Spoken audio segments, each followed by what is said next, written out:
ಭೀಕರ ಕೊಲೆ ಪ್ರಕರಣದ ತನಿಖೆ ನಡೀತಾ ಇದೆ. ಪತ್ನಿ ಪಲ್ಲವಿ ಅರೆಸ್ಟ್ ಮಾಡಿ ಪೊಲೀಸರು ವಿಚಾರಣೆ ನಡೆಸ್ತಾ ಇದ್ದಾರೆ. ಈಗ ಓಂ ಪ್ರಕಾಶ್ ವಿರುದ್ಧ ಪತ್ನಿ ಪಲ್ಲವಿ ಒಂದು ಗಂಭೀರವಾದ ಆರೋಪ ಮಾಡಿದ್ದಾರೆ. ಪಿಎಫ್ಐ ಸಂಘಟನೆಯ ಜೊತೆ ಓಂ ಪ್ರಕಾಶ್ಗೆ ನಂಟಿದೆ ಅನ್ನೋ ಗಂಭೀರವಾದ ಆರೋಪ. ಓಂ ಪ್ರಕಾಶ್ ಮೇಲೆ ಆಕೆ ಅವರ ಪತ್ನಿ ಮಾಡಿರುವಂತ ಗಂಭೀರವಾದ ಆರೋಪ. ಓಂ ಪ್ರಕಾಶ್ ಪಿಎಫ್ಐ ಸದಸ್ಯ ಅಂತ ಮೆಸೇಜ್ ನಲ್ಲಿ ಉಲ್ಲೇಖ ಮಾಡಿದ. ಇದನ್ನ ವಿರೋಧಿಸಿದ್ದಕ್ಕೆ ಮಗಳಿಗೆ ಇಂಜೆಕ್ಷನ್ ಕೊಡ್ತಾ ಇದ್ರು. ಮಗಳಿಗೆ ಇಂಜೆಕ್ಷನ್ ಕೊಟ್ಟಿದ್ರಿಂದ ಆರೋಗ್ಯದ ಸಮಸ್ಯೆ ಆಗಿದೆ. ನನ್ನ ಮಗಳಿಗೆ ವಿಷ ಕೊಟ್ಟಿದ್ದು ಮೂತ್ರಪಿಂಡಕ್ಕೆ ಹಾನಿಯಾಗಿದೆ. ಇದಕ್ಕೆ ನಾನು ಏನು ಮಾಡಬೇಕು ಅಂತ ಮೆಸೇಜ್ ನಲ್ಲಿ ಉಲ್ಲೇಖ ಮಾಡಿದ್ದಾರೆ. ನನ್ನ ಮಗಳು ಸಂಕಷ್ಟದಲ್ಲಿದ್ದಾಳೆ. ಇದು ರಣ್ಯಾರಾವ್ ಪ್ರಕರಣಕ್ಕಿಂತ ಹೆಚ್ಚು ಅಪಾಯಕಾರಿ. ಶಸ್ತ್ರಾಸ್ತ್ರಗಳನ್ನ ಹೊಂದಿರೋ ಉನ್ನತ ಮಟ್ಟದ ವ್ಯಕ್ತಿ ಇವರು.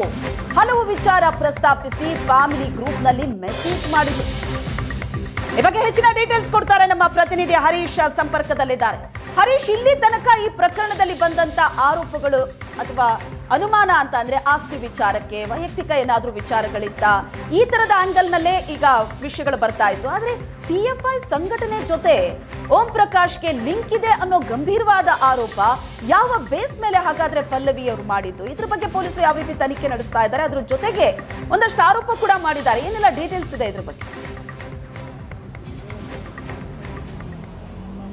ಖಂಡಿತವಾಗಿಯೂ ಶ್ವೇತಾ, ಇಂತಹ ಪ್ರಕರಣಗಳಿಗೆ ಸಾಮಾನ್ಯವಾಗಿ ಗಂಡ ಹೆಂಡತಿಯನ್ನು ಕೊಲೆ ಮಾಡೋದು, ಹೆಂಡತಿ ಗಂಡನನ್ನು ಕೊಲೆ ಮಾಡುವಂಥ ಪ್ರಕರಣಗಳು ಅನೇಕ ಇದ್ದಾವೆ. ಅದರಲ್ಲಿ ಸಾಧಾರಣವಾಗಿ ಪೊಲೀಸರು ಅನುಮಾನ ಪಡುವಂಥ ವಿಚಾರ ಅಂತಂದರೆ ಯಾವುದೊಂದು ಅಫೇರ್ ಹಿನ್ನೆಲೆಯಲ್ಲಿ ಕೊಲೆ ಮಾಡುವಂಥದ್ದು ಅಥವಾ ಕೌಟುಂಬಿಕ ಕಲಹ ಹಿನ್ನೆಲೆಯಲ್ಲಿ ಏನಾದರೂ ಕೊಲೆ ಮಾಡುವಂಥದ್ದು, ಈ ರೀತಿಯಾದಂಥ ಘಟನೆಗಳನ್ನು ನಾವು ನೋಡಿದ್ವಿ. ಆದರೆ ಇತ್ತೀಚೆಗೆ ಏನು ಓಂ ಪ್ರಕಾಶನ್ನು ಕೊಲೆ ಮಾಡಿದಂಥ ಪತ್ನಿ ಪಲ್ಲವಿ ಒಂದಷ್ಟು ಮೆಸೇಜ್ಗಳು ಇದೀಗ ವೈರಲ್ ಆಗ್ತಾ ಇರುವಂಥದ್ದು.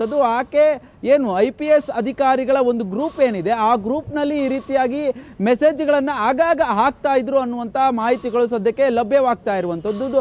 ಆ ಒಂದು ಏನು ಮೆಸೇಜ್ಗಳಲ್ಲಿ ಈ ಓಂ ಪ್ರಕಾಶ್ ಏನಿದ್ದಾರೆ, ಇವರು PFI ಸಂಘಟನೆಯ ಸದಸ್ಯ ಕೂಡ ಆಗಿರುವಂಥದ್ದು. ಅವರ ಜೊತೆ ನಿರಂತರವಾಗಿ ಸಂಪರ್ಕದಲ್ಲಿದ್ದಾರೆ. ಅದನ್ನು ನನ್ನ ಮಗಳು ವಿರೋಧ ಮಾಡ್ತಾ ಇದ್ಲು. ವಿರೋಧ ಮಾಡಿದ್ದ ಕಾರಣಕ್ಕಾಗಿ ಆಕೆಗೆ ಹಿಂಸೆಯನ್ನು ಕೊಡಲಾಗ್ತಾ ಇತ್ತು, ಇಂಜೆಕ್ಷನ್ಗಳನ್ನು ಕೊಡಲಾಗ್ತಾ ಇತ್ತು.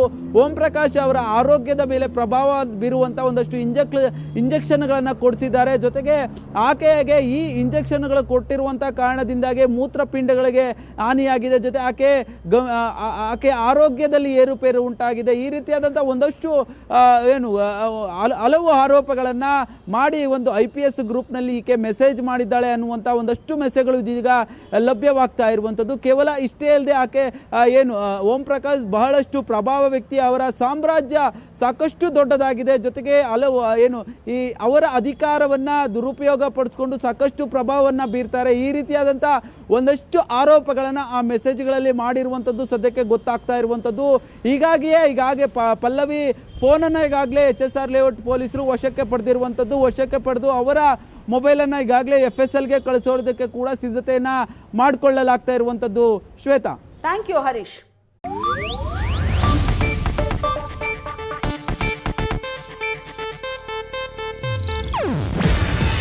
ಇದು ಏಷ್ಯಾನೆಟ್ ನ್ಯೂಸ್ ನೆಟ್ವರ್ಕ್ ಪ್ರಸ್ತುತಿ. ನೀವು ನೋಡ್ತಿದ್ದೀರಾ ಏಷ್ಯಾನೆಟ್ ಸುವರ್ಣ ನ್ಯೂಸ್.